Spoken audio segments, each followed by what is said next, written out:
Jai Gurudev tout le monde. Est-ce que vous avez des questions? Toujours les mêmes personnes. Personne d'autre n'a de questions? Ok, alors posez vos questions.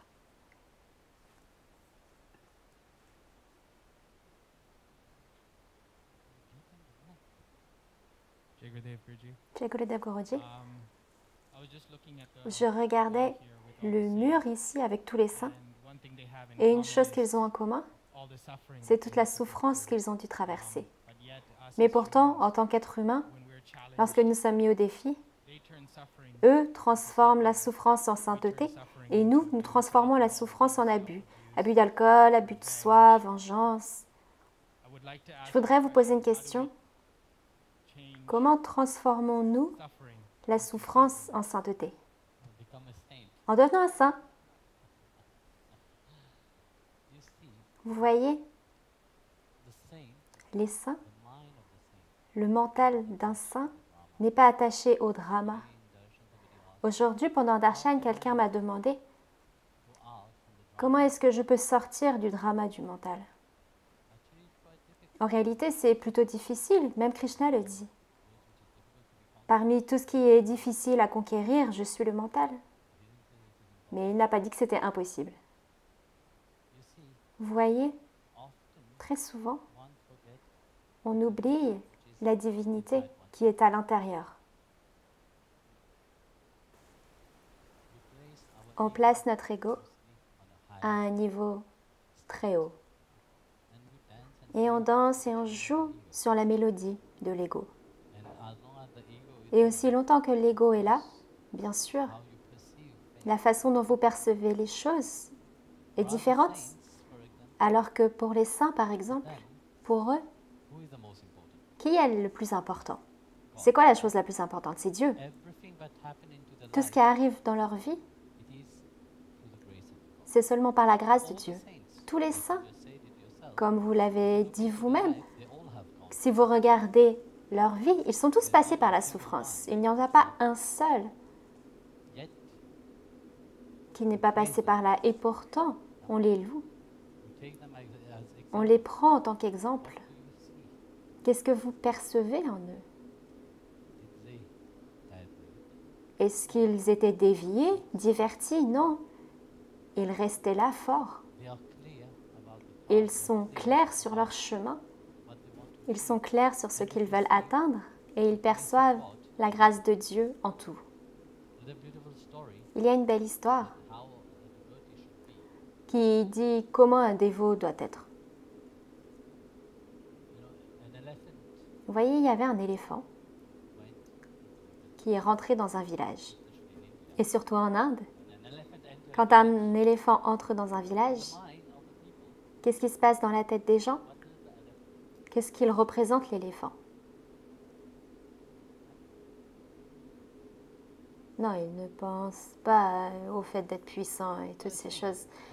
La première chose, dans un village, il voit l'éléphant comme le Seigneur Ganesha. Et les gens vont mettre leurs mains en prière et ils vont louer. Ils ne voient pas l'animal comme un animal, mais ils se disent, c'est l'image du Seigneur Ganesha. Ils vont louer. Mais vous voyez, l'éléphant, il va marcher de manière très majestueuse. Et il ne se préoccupe pas des louanges des uns et des autres, de rien. Alors vous voyez, certains vont louer l'éléphant. Ils vont mettre leurs mains en prière et ils vont voir le Seigneur Ganesha. Et d'autres vont critiquer l'éléphant. Ils vont dire, oh, pourquoi est-ce que tu mets tes mains en prière devant un éléphant? Quelqu'un m'a envoyé un message la semaine dernière. J'ai même eu 2 messages. Un, crocodile est mort. Et tout le monde louait le crocodile. Tout le monde allait le voir. Ils ont vraiment organisé une grande cérémonie de funérailles parce qu'on le voyait de manière très auspicieuse. Et il y avait un tigre qui est mort. Et encore une fois, la même chose. Tous les villageois sont venus et ils ont tous payé leurs hommages au tigre. Mais un tigre, un crocodile, un éléphant, qu'est-ce qu'on perçoit derrière eux? Certains percevront la divinité, mais d'autres vont juste percevoir l'animal. Alors de cette manière, l'éléphant marche de manière majestueuse. Et très souvent, vous allez remarquer quelque chose. Les chiens aboient derrière les éléphants. Est-ce que vous avez remarqué ça? Là, vous le voyez. Le chien aboie derrière l'éléphant.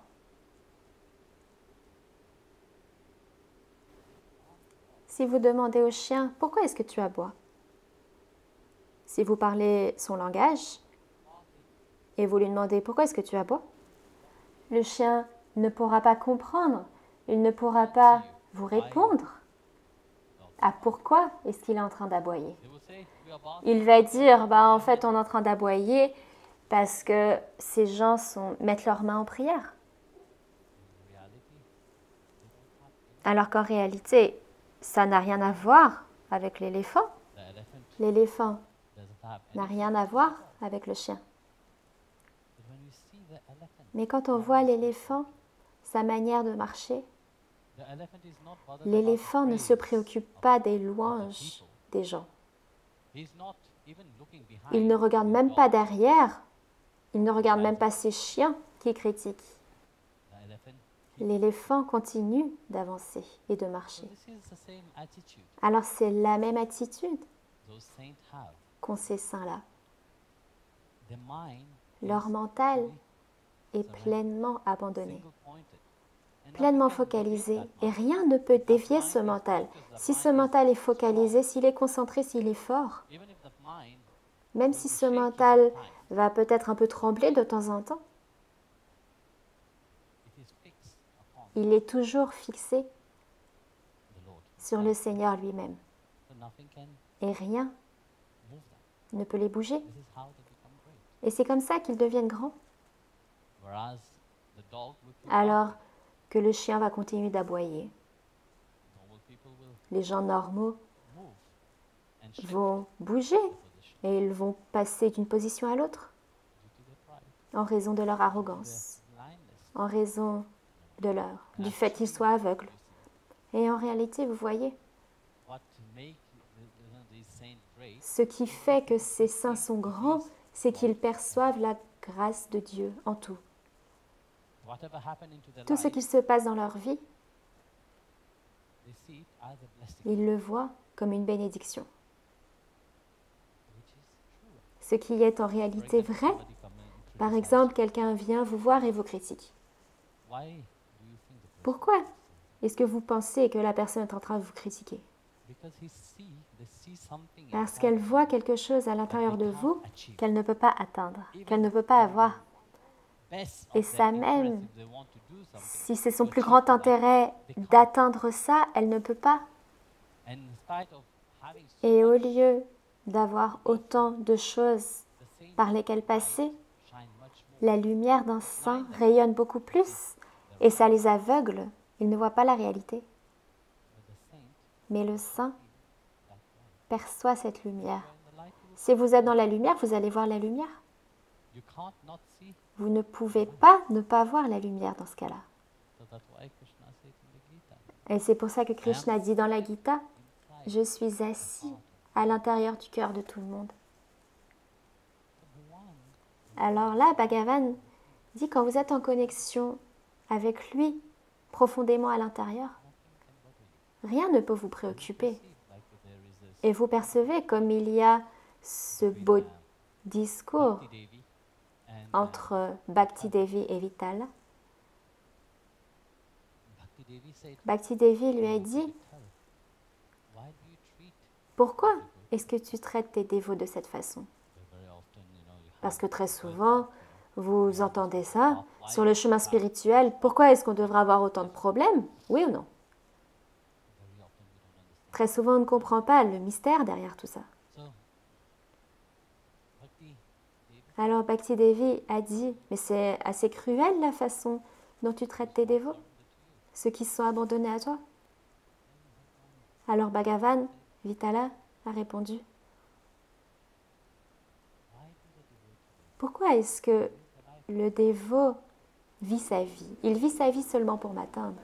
Et ce que je fais, c'est que je fais tout pour accélérer leur réalisation, pour les rendre plus purs, pour les nettoyer, pour qu'ils puissent venir vite vers moi, à moi. Et bien sûr, pendant que vous êtes en train de passer par tout ça, vous ne le percevez pas. Mais plus tard, ceux qui sont forts vont le percevoir. Alors voilà comment les saints sont assis. Ils sont tous assis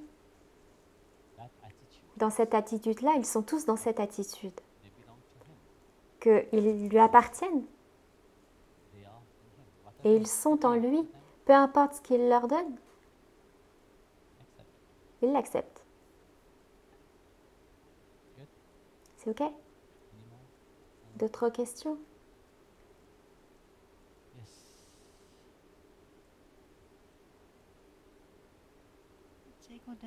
Jai Gurudev Guruji, dans un des derniers satsangs, vous avez parlé des mensonges, que nous les entretenons, que nous les nourrissons.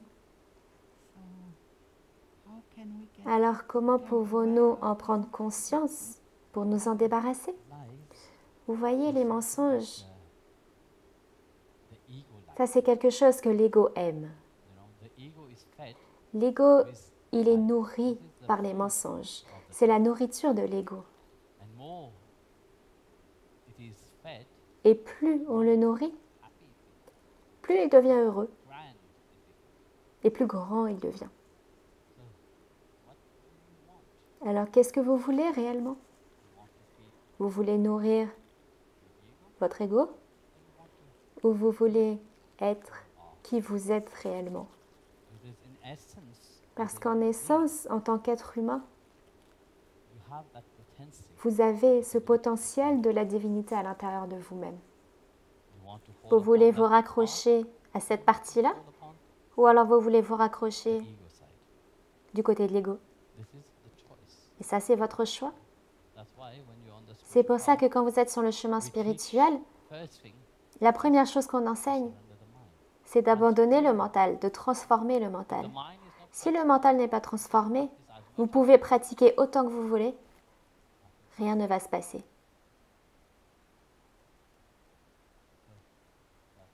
Alors c'est pourquoi votre sadhana, votre chant du nom divin, c'est très important. On se préoccupe de savoir comment changer le mental, mais est-ce que vous voulez vraiment qu'il change? Ou alors vous aimez entretenir votre mental? Parce que vous voyez, si sincèrement vous vouliez que votre mental se transforme, vous pouvez le faire en 7 jours. Mais toute la chose, c'est que cette sincérité n'est pas là. On veut changer le mental, mais on veut aussi se sentir bien par rapport aux autres choses. Oui ou non? Alors c'est comme ça qu'on l'entretient.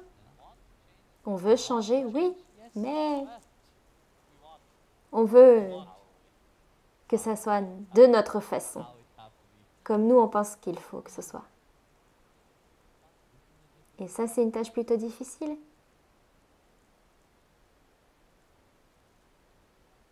Alors c'est pour ça qu'on dit, laissez votre mental demeurer dans le champ des noms divins. Laissez-le être totalement transformé.